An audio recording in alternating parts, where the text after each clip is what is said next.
Hello everyone, I'm Eternal Flame here, and today I'm here to do a versus battle because it's been such a long time since I did some power scaling. So we're gonna do the legendary battle that no one else has ever asked for, but I think is actually pretty interesting. That of course being Choso and Mechamaru. Now I'm not going to be taking Shinjuku Choso, mainly because I think the Shinjuku characters as a whole is just way too powerful for Mechamaru to handle, but I'm mainly going to take Shibuya Choso, and if necessary I'm going to take Three Bros Choso from when he battled against Kenjaku. And we're going to put them up against Absolute Mechamaru. Now I'm not going to put them against Normal Mechamaru, mainly because, well, Normal Mechamaru is a panda victim, and I don't think I need to explain why Choso is soloing a panda victim. Without further ado, let's get straight into this battle. Starting up, I'm going to go with Mechamaru since I haven't really talked about him on the channel and his scaling before, so let's go with him first. Mechamaru's attack power is incredibly insane. Even without the charged up Curse Energy Blast, Mechamaru is strong enough to pierce through Mahito's body. Albeit when Mahito is caught off guard, but still is strong enough to pierce through it nonetheless. Now of course I'm not saying those attacks truly did hurt Mahito, but the thing that needs to be taken into account is the fact that Mahito still has a base durability. The way that he makes himself immune to damage is effectively by reshaping his soul. Basically, while Mahito does have damage immunity, you still have to be strong enough to affect his soul. Just because he has damage immunity doesn't mean his durability is that weak. To put it more into perspective, imagine you're playing with Play-Doh. Even though you can repair it, it doesn't mean the Play-Doh has absolutely no durability. You still have to be strong enough to pierce a hole through it to begin with. The reason why this is important is because this is the same Mahito that was capable of taking hits from late Shibuya Yuji. Not just that, but with the charged up shots, Mechamaru in particular is capable of causing quite a bit of burn damage to Mahito and forcing his entire body to have to heal off and repair the burns. On top of him getting a statement from Kenjaku putting him at a special grade level of curse energy output. Now I will say that's more than likely linking it back to cursed spirits rather than sorcerers in terms of special grade. That's mainly because special grade sorcerers and special grade cursed spirits have an entirely different system. Since cursed spirits are kind of ranked by what normal human means would need to take them out. For example, a special grade cursed spirit requires cluster bombing to potentially take it out, nothing guaranteed. Compare that to special grade sorcerers, where special grade sorcerers are more ranked around their abilities rather than their actual output. Since for them to be considered special grade, you need to be able to take out an entire country on your own. And because Mahito was the one on the battlefield, I just think it's much more likely they were referring to special grade curses and output rather than special grade sorcerers. The reason why that's important is because special grade curses can range anywhere from Rika all the way to the first finger bearer. And it was the 1-year charge that heavily burned Mahito, let alone the 2-year charge and the 5-year charge, which should both be reasonably much stronger in comparison. However, I will also say, while Mechamaru is certainly strong in terms of output, his durability doesn't really scale that high at all. One hit from Mahito alone is enough to put Mechamaru on edge and make him think that he can't let Mahito ever hit him or else that would be too big of a risk.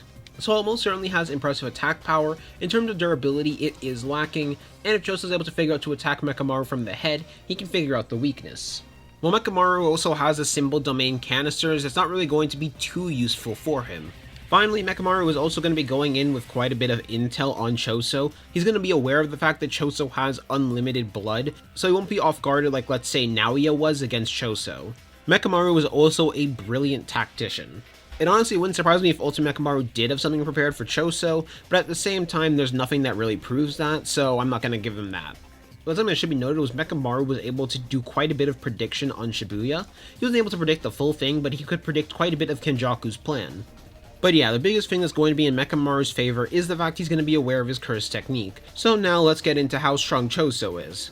Now I'm mainly just going to go over the important part of Choso's arsenal, mainly because let's be real, Choso's not using Blood Edge on this big mech.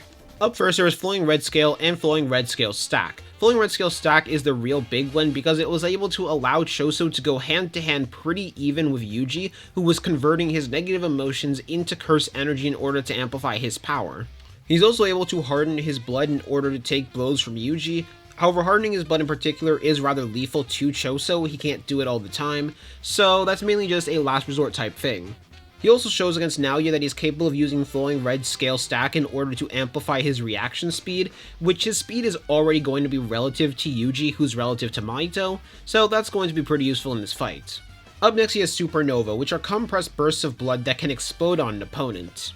He also has access to Slicing Exorcism, which his variant does differ a little bit from Kamo, who while Kamo makes a giant shuriken, he is basically making several threads of blood, which are quite thin and able to shred through several humans at once. He's able to manipulate blood in its standard liquid form, he's able to use his blood to heat up his own body, which he utilizes in order to melt off Urame's ice, but most of all he has access to Piercing Blood, something that hit Yuji and even Yuji to note its power. It's an attack that's capable of moving at the speed of sound, something even Yuji has trouble with reacting to, stating it's a 50-50 chance for him to dodge it. But if it goes into Yuji for long enough, it's capable of even going right through his arms. Something else that is rather important is if we specifically go by the anime, mainly because this is an anime only thing, Choso was able to create so many blood arrows in the anime that it was able to effectively fill the sky as he was launching it down at Kenjaku. However, if you want to dismiss that because that's anime only, I get it, though I'm kind of okay with keeping it as canon. However, Choso does also have some other weaknesses. While water is not really going to be a part of this fight, another part of this fight is going to be really effective, is the fact that Choso is rather easy to trigger if you have the right buttons to press. This is something that Mechamaru directly exploits via triggering him by calling him a coward just like his brothers. This caused Choso to go headfirst into the bathroom rather than waiting it out and being a little bit more patient with his approach. Now Choso was able to calm down rather fast, but this is left for temporary moments of irrational thought.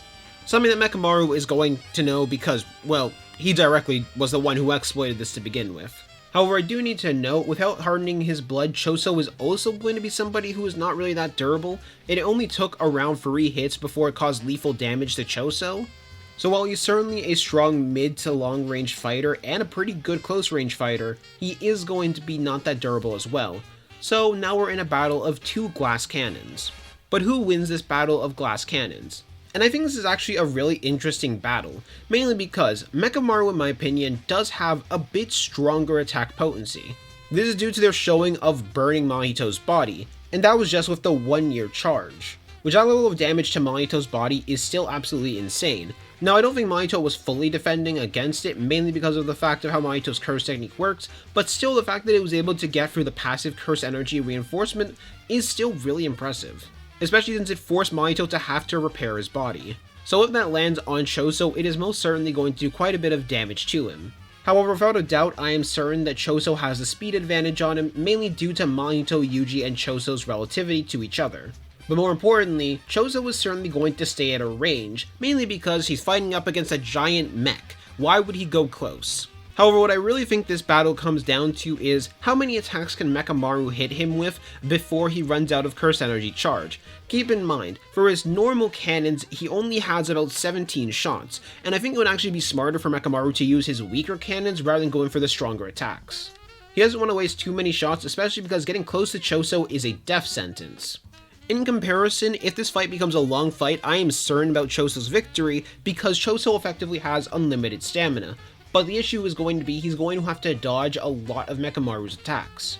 But what really becomes problematic for Mechamaru in this battle is Choso's Piercing Blood. Considering Piercing Blood is considered even faster than Demon God Yuji, who should be stronger than the Yuji that Mahito fought, I have no doubt in my mind that Piercing Blood every single time is going to hit Mechamaru, especially because Mechamaru's size isn't really built for speed.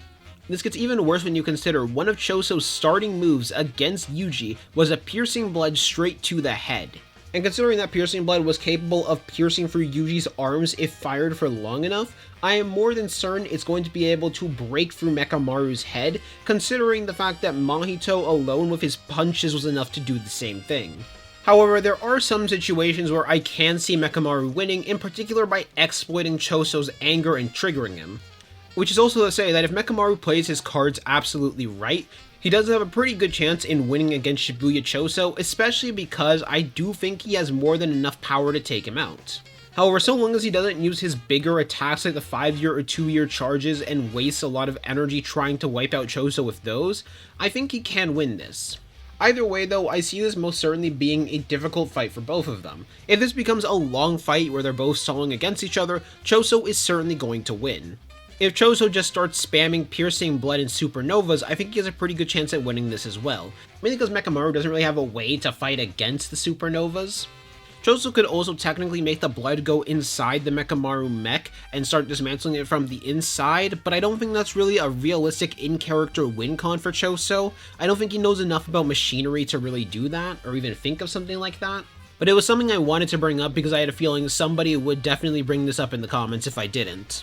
But with Choso being able to amplify his speed as well using flowing red scale stack, I can also see this leaning much closer to Choso's favor and allowing him to dodge several of those attacks. What I will say though is, either way this would most definitely be a really fun fight, and I could honestly see either side winning it. However, I'm gonna be real with you, if we took the anime into account, Choso absolutely mollywops Mechamaru.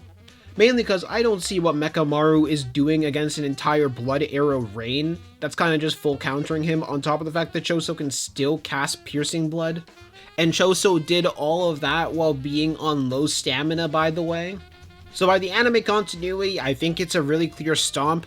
I also think that Free Bros Choso kinda just annihilates him as well. Mainly because Esso's technique is really strong against an opponent like Mechamaru, where they can make several streaks of blood go against somebody. Same with an ability to launch out his arm like a rocket.